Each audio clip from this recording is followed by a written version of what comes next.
pueblos indígenas que estamos en el Congreso de la República, venimos desarrollando una serie de iniciativas legislativas en aras de fortalecer este sistema de administración de justicia especial.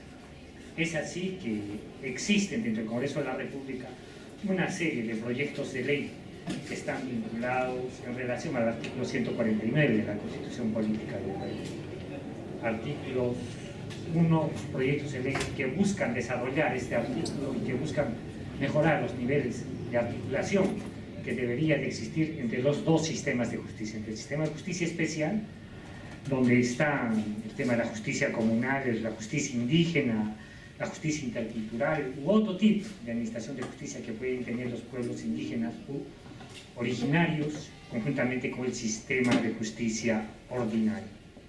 Es un tema que genera mucho debate, además de que este proyecto de ley de inicio ha sido muy cuestionado por las organizaciones que administran justicia y que pues tiene otro tratamiento. En relación a ese proyecto de ley, creo que el debate va a seguir dándose en el Congreso de la República, aún a pesar de una serie de cuestionamientos. Nosotros habíamos suscrito este proyecto de ley que es la 773 y más bien hemos decidido retirar nuestra firma, entendiendo de que no existen condiciones para poder debatir esta ley a pedido de las organizaciones comunales. Eso es un tema que supongo que en otro momento podrá ser también debatido en este tipo de espacios.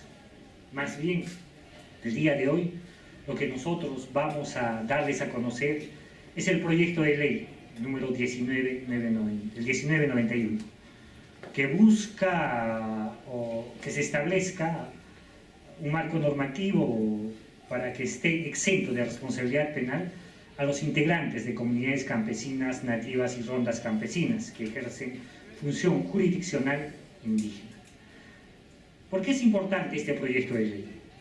Es importante porque creemos que esta propuesta fortalece la discusión de un necesario reconocimiento del pluralismo jurídico en nuestro país, apuntando a conciliar el respeto por la autonomía de los pueblos, que los representan, donde los representantes de los pueblos indígenas no afecten derechos fundamentales, no significa limitar su autonomía. Actualmente, desde distintas formas, ambos sistemas coordinan, dialogan e interactúan. Como los habíamos dicho, vienen en relación de cómo tanto el sistema de justicia especial como el sistema de justicia ordinario tienen que tener niveles de articulación o de coordinación en el tema de administración de justicia. ¿De qué se trata puntualmente esta iniciativa legislativa? Lo que nosotros estamos proponiendo es que en el artículo 20 del Código Penal, donde se establece el tema de las penalidades, se incluye el inciso número 12, donde todos los pueblos o los representantes de pueblos indígenas originarios que administran justicia estén exentos de responsabilidad penal. El proyecto de ley en sí mismo, en su artículo 2, manifiesta de que se incorpore el inciso número 12 en el artículo 20 del Código Penal, promulgado por el Decreto Legislativo 635, en los siguientes términos. Inciso 12. Los pueblos indígenas que ejercen función jurisdiccional indígena o comunal, siempre que concurran de forma conjunta las siguientes circunstancias: protección de bien o bienes jurídicos en el ámbito de su territorio, conforme a sus usos, costumbres y derecho consuetudinario, y que no afecten los derechos fundamentales. Entonces, esto quiere decir que este proyecto de ley lo que en el fondo está buscando es de que todos los que administran el sistema de justicia especial, un ejemplo de ellos podría ser las rondas campesinas, que muchas veces, luego de haber dictaminado un caso, pueden ser sujetos de denuncias para un proceso de investigación, o muchos casos que pueden pasar a ser judicializados, en estos términos no sean judicializados. Entonces, eso es lo que en el fondo busca este proyecto de ley, que es importante que lo conozcan y que, pues, en el fondo ayuda a fortalecer la administración de justicia especial, que nosotros lo habíamos manifestado en un inicio, y que esto además responde a una demanda que nosotros lo hemos venido recogiendo en todas las acciones de articulación que realizamos con todos los agentes o entes que administran el tema de justicia especial. Nos referimos puntualmente a nuestros hermanos de las rondas campesinas. En los eventos que hemos estado en la región de Puno, principalmente en los distritos, en las provincias, en los encuentros distritales y provinciales que tienen las rondas campesinas, una de sus grandes preocupaciones era de que ellos, luego de dictaminar un caso o de dictar o concluir un caso, pues eran sujetos de denuncias, que en muchos casos estaban sujetos a judicialización y en algunos casos, por la complejidad del tema, podían ser vistos como casos de criminalización. Entonces, es en razón a atender esta medida que presentamos este proyecto de ley.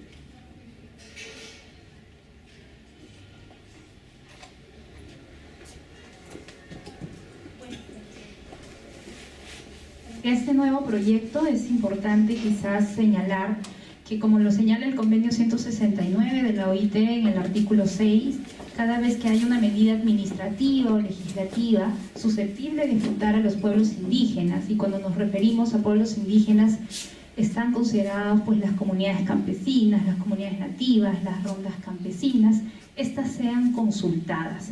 Pero además también no debemos olvidar que el convenio 169, la Declaración de Naciones Unidas y también la jurisprudencia del Tribunal Constitucional señala que se debe contar con la participación de los pueblos. En este sentido es importante recordarlo, ¿no?, para que en efecto estos proyectos no vulneren el artículo 149 de la Constitución. Ya el artículo 149 señala que el límite a esta jurisdicción pues son los derechos fundamentales, pero no es que sean todos los derechos fundamentales. Para ello, la Corte Constitucional colombiana ha señalado también los 4 mínimos que hoy la doctora Esther Sánchez hizo referencia en la primera parte del evento. Vamos a continuar con este debate tan importante y para ello voy a dar paso a Felipe Tapia, ¿sí?, quien va a abordar el tema del informe sobre el proyecto de ley 773. Felipe Tapia es egresado de la Pontificia Universidad Católica y también pertenece al grupo de investigación-acción de esta casa de estudios. Un fuerte aplauso, por favor, a Felipe. Gracias. Muy buenas tardes a todos los presentes, distinguidos ponentes, amigos del Instituto Internacional de Derecho y Sociedad. En esta oportunidad yo voy a tratar un tema vinculado estrictamente a la jurisdicción indígena. Y quiero hacer una precisión en el tema de la jurisdicción indígena en relación al derecho a la administración de justicia indígena en su faceta vinculada a la facultad de sancionar ante la comisión de infracciones cometidas en el ámbito territorial de los pueblos indígenas. Es decir, la aplicación de un sistema normativo indígena como consecuencia de hechos que generen conflicto o de infracciones vinculadas a los bienes jurídicos comunales. Desde el Grupo de Investigación en Descolonización de la Pontificia Universidad Católica del Perú, hemos realizado un informe a propósito del proyecto de ley 773, que se denomina Ley de Desarrollo del artículo 149 de la Constitución, que regula la coordinación intercultural de justicia. Nosotros hemos realizado un informe principalmente desde un enfoque crítico, atendiendo a la regulación que ofrece el artículo 149 de la Constitución, desarrollando su contenido específicamente en el tema de las competencias que autorizan a la jurisdicción indígena y también los límites, en realidad solo un único límite, que es la violación de derechos fundamentales o derechos humanos. Nosotros consideramos, luego del análisis del artículo 149, que este proyecto de ley constituye una amenaza grave para el ejercicio de la función jurisdiccional indígena. Esto también implica acotar que es una política regresiva que, de implementarse o en todo caso materializarse, generaría una inconstitucionalidad. ¿Cuál es el contexto? El contexto actual es que nosotros podemos observar una persecución de autoridades indígenas por el solo hecho de ejercer funciones jurisdiccionales, es decir, un contexto de criminalización. Uno de los motivos de la criminalización puede ser fundamentalmente de carácter político, si es que consideramos conflictos socioambientales, por ejemplo, en materia de actividades extractivas sin consultas, por ejemplo. Pero nosotros queremos incidir aquí necesariamente en las razones jurídicas, atendiendo al tenor de este proyecto de ley. Para eso tenemos que partir primero por la regulación del artículo 149 de la Constitución. En primer lugar, como bien sabemos, el artículo 149, que regula la función jurisdiccional indígena, establece que las comunidades campesinas y las comunidades nativas, con apoyo de las rondas campesinas, pueden ejercer función jurisdiccional de conformidad con su derecho constitucionario en su ámbito territorial, teniendo solo el único límite la violación de derechos fundamentales. No voy a pasar a discutir en todo caso aquel planteamiento que algún sector propone, que las rondas campesinas no pueden ejercer función jurisdiccional por el tenor del artículo 149 que establece en los términos con apoyo de las rondas campesinas. Se ha dicho que por estos términos no podrían ejercer función jurisdiccional, sin embargo me parece que es una discusión superada en tanto los criterios de identificación de un pueblo indígena concurren en tanto consideramos las rondas campesinas. Entonces, partiendo de la regulación del artículo 149 de la Constitución, tenemos que esta autoriza fundamentalmente 4 competencias: la competencia territorial, extraterritorial, material y personal. De acuerdo a la competencia territorial, tenemos que la función jurisdiccional indígena se ejerce en el ámbito territorial de los pueblos indígenas.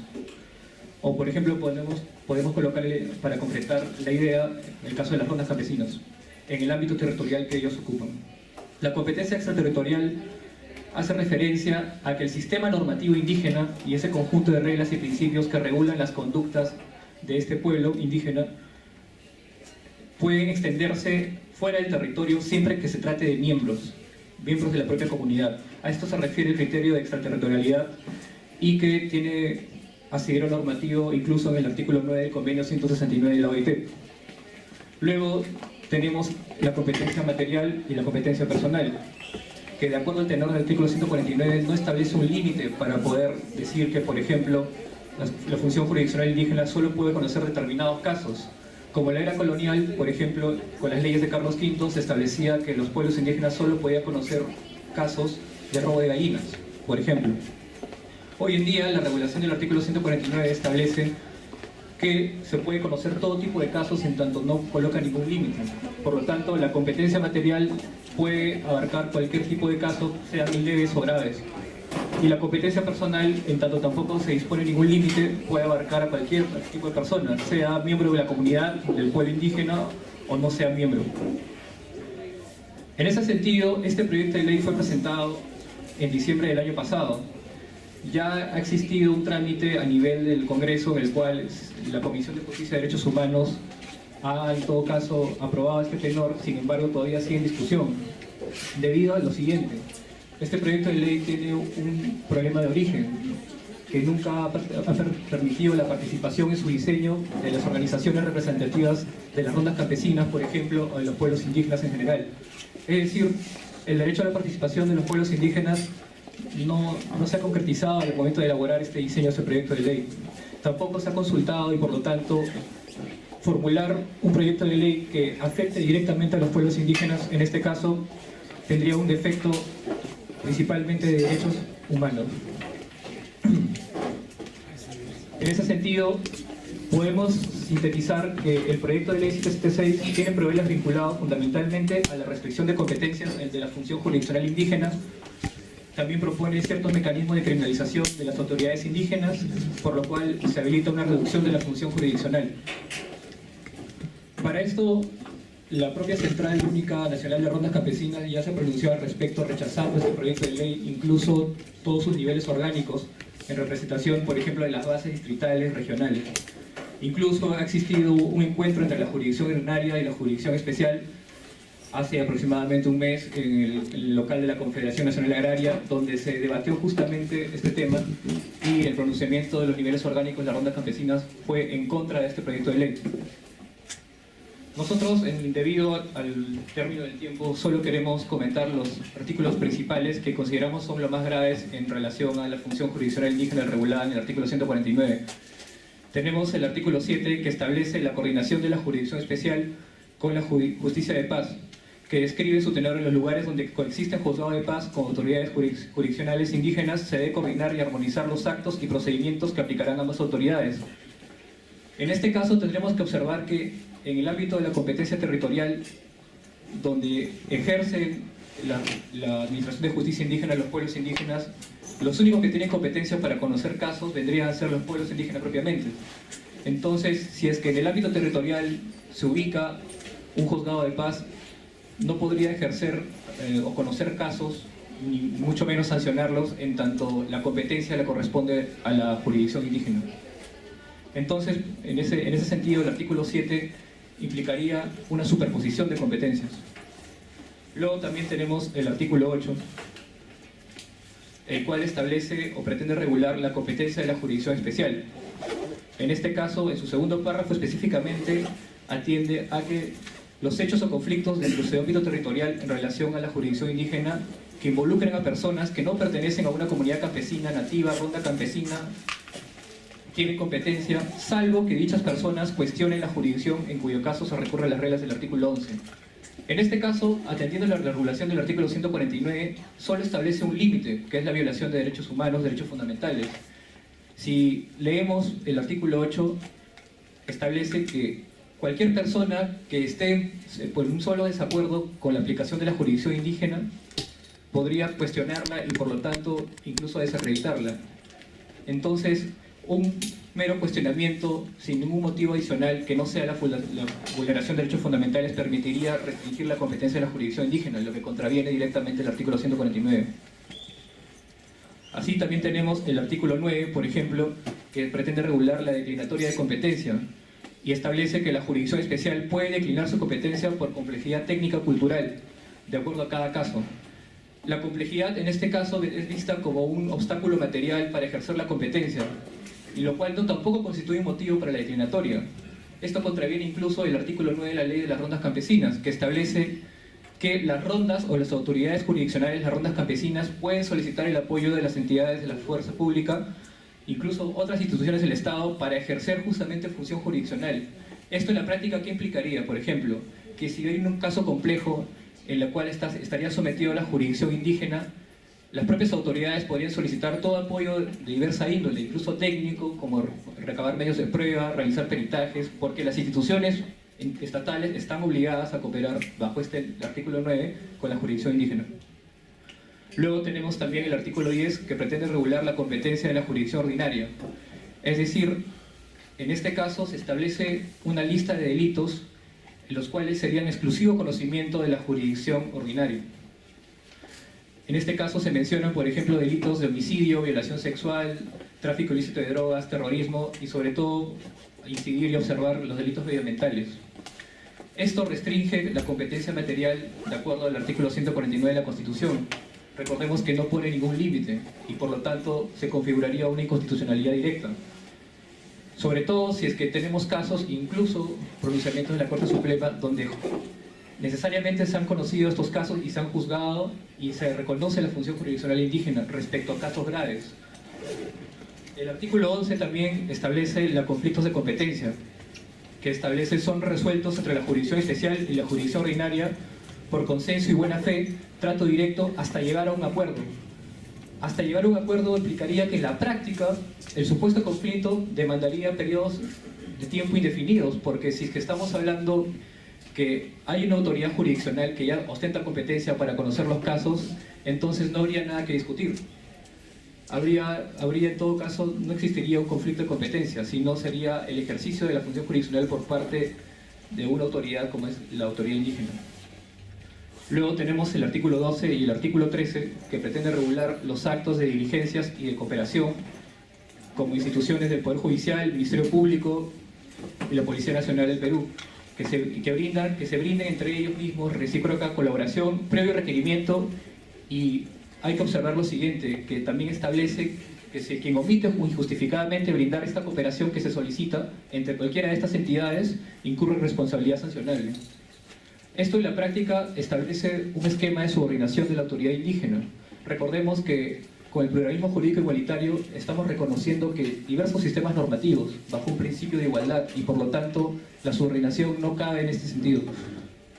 Entonces, los artículos 12 y 13 al establecer los actos y diligencias de cooperación bajo responsabilidad estarían estableciendo en este caso una cooperación obligatoria que es asimétrica, porque genera responsabilidad por el solo hecho de negar o por omitir. Y la omisión, o en este supuesto de omisión, no se ha considerado ciertos riesgos. Por ejemplo, en la práctica podría existir un riesgo económico, porque el requerimiento de una autoridad estatal no consideraría, por ejemplo, si una ronda campesina en una base distrital, por ejemplo, no tienen los medios económicos o el presupuesto o la logística para poder realizar ese requerimiento. O por ejemplo serían riesgos de seguridad, porque no podemos conocer con exactitud si es que las medidas coercitivas que puede adoptar una ronda campesina pueden mitigar el riesgo que generan, por ejemplo, organizaciones criminales. Entonces, todos estos riesgos se permiten bajo una obligación a partir del artículo 12 y 13, y finalmente estaría uno de los más graves, que es el riesgo de persecución, porque el omitir o denegar esta solicitud implicaría necesariamente, por ejemplo, iniciar procesos penales por incumplimiento de funciones. Entonces, vemos que el artículo 12 y 13, atendiendo a estas diligencias de cooperación, transforma la función jurisdiccional en una función policial, reduciéndola y por lo tanto exponiéndola a todos estos riesgos que podemos identificar. Nosotros como grupo de investigación hemos tenido la oportunidad de exponer estas consideraciones incluso ante la Comisión Interamericana de Derechos Humanos a propósito de su periodo de sesiones aquí en Lima. Nosotros incidimos en que la regulación del artículo 149 de la Constitución establece claramente cuáles son las competencias y los límites. Por lo tanto, este proyecto de ley contraviene directamente la regulación y por lo tanto corresponde, desde el punto de vista jurídico, rechazarlo por un tema de inconstitucionalidad directa. Muchas gracias.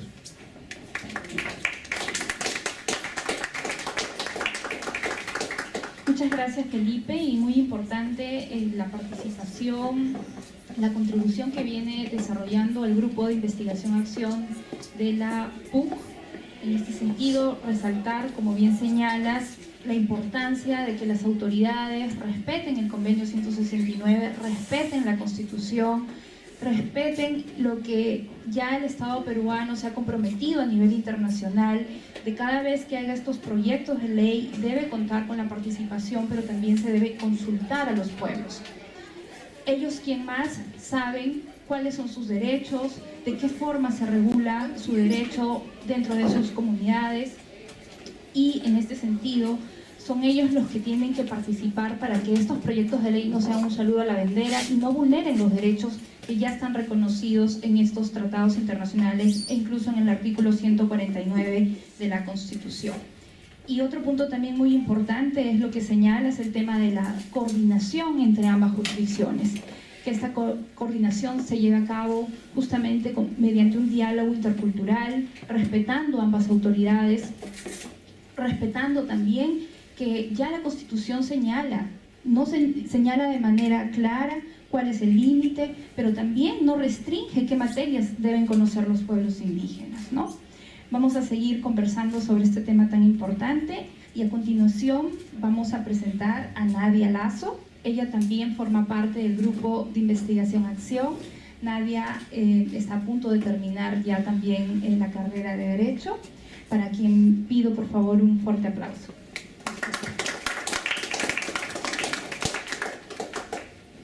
Buenas tardes, bueno, mi nombre es Nadia Lazo y el día de hoy voy a hablar un poco sobre la criminalización o la posible criminalización de la jurisdicción indígena, pero me voy a enfocar en dos puntos. Primero va a ser un enfoque teórico, abordando desde la criminología crítica, y voy a concluir explicando un poco cómo creo yo que también hay una forma de estigmatización que iré más o menos relatando por medio de la teoría que he enunciado anteriormente, con algunas propuestas legislativas.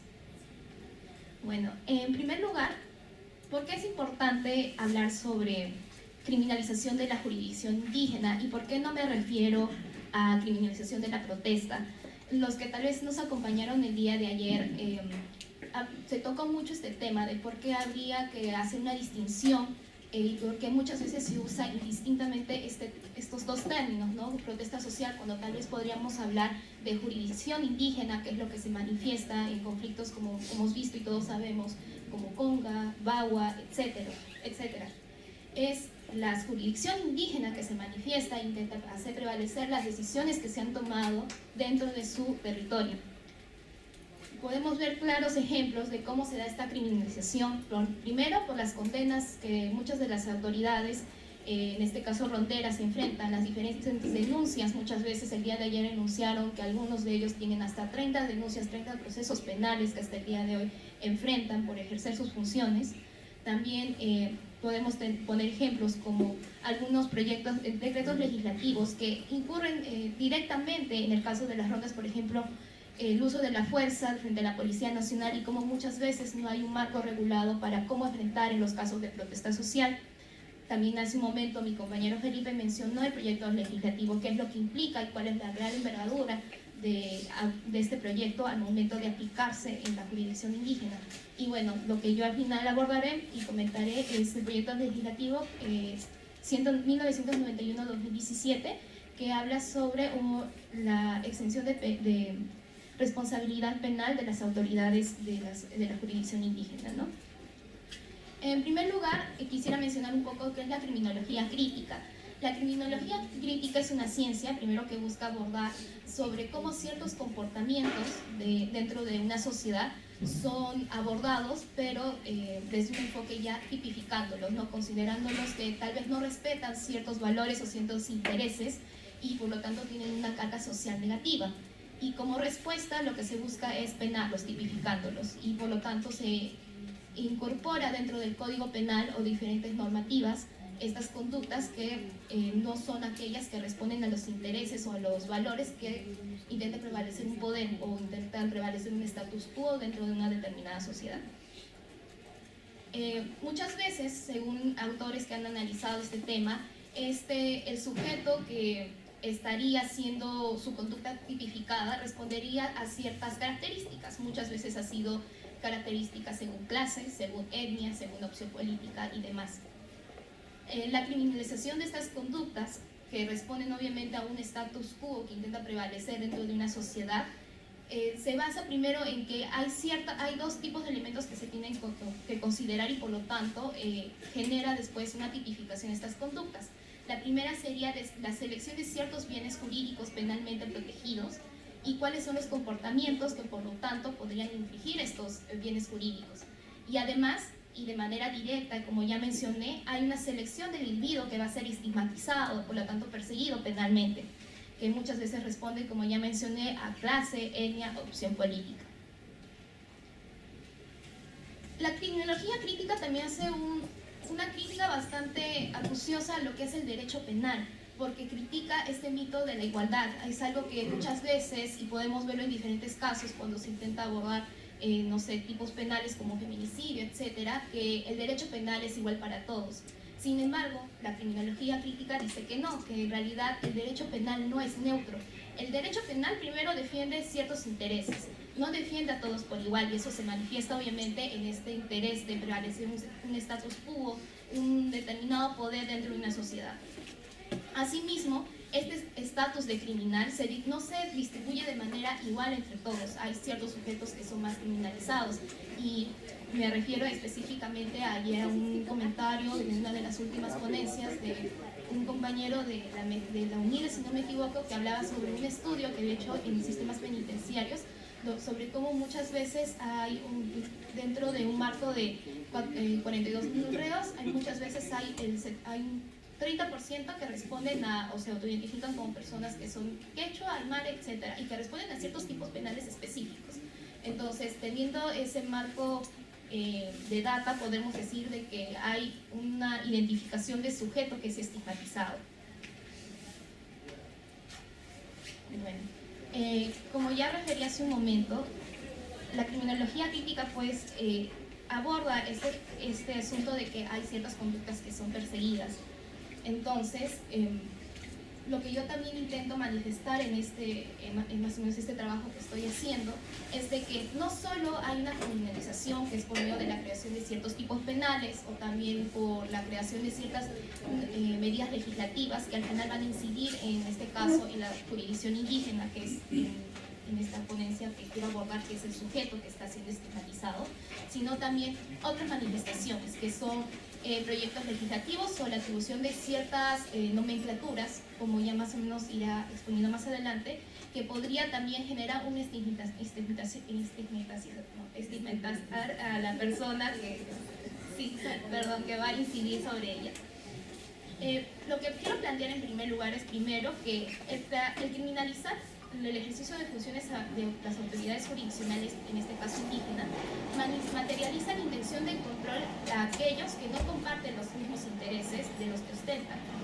La criminalización de la jurisdicción indígena, por lo tanto, estigmatiza a las comunidades e imposibilita que se les reconozca la igual relevancia de su ordenamiento jurídico y se intenta prevalecer una jurisdicción ordinaria, que es la jurisdicción en la que nosotros nos regimos. Bueno, ya he comentado un poco de las diferentes manifestaciones. Asimismo, y este es el segundo punto que quiero tratar, que es otra forma de estigmatizar, que es la de atribuir ciertas categorías. Abordando en el caso concreto, es el proyecto legislativo 1991-2017, que habla sobre la inimputabilidad de las autoridades. En primer lugar, hay que partir sobre qué se entiende por imputables dentro del Código Penal y qué significaría decir que la jurisdicción indígena es inimputable. El Código Penal ha atravesado diferentes procesos sobre cómo se enfoca la jurisdicción indígena. Podemos decir primero en el Código 1924, que tiene ejemplos bastante obvios sobre cuál es la percepción de la persona indígena en este texto normativo. Y voy a leer textualmente lo que dice el artículo 44 cuando se refiere a la jurisdicción, bueno, a los indígenas en este caso, ¿no? El artículo 44 establece específicamente que cuando son delitos perpetrados por salvajes, los jueces tendrán en cuenta su condición especial y podrán sustituir las penas penitenciarias. Después refiere de que si se hubiese cometido por un hombre civilizado, podrá el delincuente obtener la libertad condicional. También el artículo 45 refiere de la siguiente manera que tratándose de delitos perpetrados por indígenas semicivilizados o que están degradados por la servidumbre o el alcoholismo, los jueces tendrán en cuenta su desarrollo mental, su grado de cultura y demás costumbres. ¿Qué podemos ver de estos dos artículos, que es el código anterior que actualmente no es vigente? Que hay un discurso que se traslada, ¿no? Un discurso donde primero el indígena es visto como un salvaje, como una persona no civilizada, una persona que debe ser civilizada, y que atendiendo a esa posible civilización se va a dar un tratamiento, y trasladándonos a colonias o reduciendo la pena. Cuando hablamos sobre imputabilidad, ¿qué es lo que nos referimos? Hay diferentes, la doctrina penal está bastante dividida, pero la teoría que yo estoy escogiendo para abordar más o menos en mi teoría es la teoría del sujeto responsable. ¿Qué significa la teoría del sujeto responsable? Son dos factores que se deben tener en cuenta. Primero, la capacidad de comisión y la capacidad de inhibirse. ¿Qué significa esto? Primero, desde la teoría del sujeto responsable, la persona imputable o la persona que va a asumir la sanción penal es aquella que tiene la capacidad para poder responder por sus actos, por haber vulnerado la norma penal. Ello implica que el sujeto tenga la capacidad de responder y afrontar el proceso judicial, ya sea primero desde la etapa fiscal, que es la investigación, y más adelante el proceso judicial. Entonces podemos inferir que la capacidad penal es, desde el enfoque de la teoría del sujeto responsable, es la capacidad de comprender y participar en la determinación de lo penalmente prohibido. Y que ¿qué es lo penalmente prohibido? Aquello que, digamos, la sociedad, desde una perspectiva de contrato social, ha discutido y cuáles son las conductas que van a ser tipificadas. Y por lo tanto, nosotros, ya en el segundo punto de capacidad de inhibirnos, al haber sido partícipes de ese contrato social, debemos de optar por no hacer estas conductas que son socialmente penadas. La capacidad penal, por lo tanto, también se determinará por algunos factores, que es el desarrollo mental, biológico y cultural. Desde ahí partimos de un enfoque bastante, hay que tener bastante cuidado, ¿no? Que es el enfoque de desarrollo mental, biológico y cultural. La criminología crítica, también lo expliqué al inicio, es una respuesta a escuelas anteriores que tenían, por ejemplo, la escuela positivista, que decía que las personas que delinquían respondían a ciertas características, muchas veces biológicas y psicológicas. Y por lo tanto eso responde pues a la tipificación de las personas que tenían una discapacidad psicosocial, o también los indígenas. Muchas veces ellos eran, por el simple hecho de responder a esas características, criminalizados, encerrados, optaban medidas de seguridad. Entonces, habrá que tener cuidado cuál es la definición de inimputabilidad al momento de atribuir. Entonces, desde esta teoría del sujeto responsable, desde mi punto de vista, y por lo tanto la teoría de la inimputabilidad, no se le podrá exigir a un sujeto que no tiene la capacidad de comprensión y de poder inhibirse y responder penalmente por sus actos, ya que debido a esta ausencia de capacidades tiene una grave afectación al concepto de la realidad. Por lo tanto, el proyecto legislativo, ¿qué es lo que propone? Al incluir a las rondas o las autoridades indígenas dentro del grupo de inimputabilidad. De que, por lo tanto, siguiendo esta teoría que es ampliamente tomada por la doctrina penal, es de que las personas que estén dentro de esos 12 incisos, entre ellos personas con discapacidad, con alguna discapacidad psicosocial, etcétera, y ahora con este proyecto legislativo, sería también las autoridades que ejerzan sus jurisdicciones, la jurisdicción indígena, es de que no podrán responder penalmente porque no tienen primero la capacidad de comprender ni la capacidad de inhibirse. ¿Y por qué? Y por lo tanto eso genera que tenga una grave afectación del concepto de realidad y que no puede responder la ilicitud de sus actos. Entonces yo pregunto esto, ¿realmente las autoridades indígenas no tienen la capacidad de comprender ni tampoco de inhibirse sus actos? ¿O será esto una forma de manifestar otra vez este status quo o esta suerte de visión muchas veces trasladada de la jurisdicción ordinaria y de estos aparatos de poder, de que hay algo que nosotros debemos comprender, hay algo que debe ser y tú por lo tanto no estás en la capacidad de comprenderlo ni tampoco de inhibirte, por lo tanto no debes responder por tus actos? Para mí, lo que realmente debería suceder, que si bien no podemos desconocer la realidad de que enfrentan las autoridades indígenas, ya sea rondas campesinas, autoridades amazónicas, al ejercer su jurisdicción indígena, es de que son perseguidas, criminalizadas y demás, es de que debemos hacer un fortalecimiento, ¿no? Primero de las autoridades jurisdiccionales y dar un real fortalecimiento de lo que implica el artículo 149 y qué significa ejercer la jurisdicción indígena. Que por lo tanto no debemos retomar estos conceptos, esta etiqueta de estigmatización de salvajes o semicivilizados sobre aquellos que no pueden comprender, porque es un discurso bastante potente y que en realidad ya ha sido dejado de lado. Entonces, tal vez la real salida debería ser optar por otras medidas, ¿no? Tal vez fortalecer la magistratura, que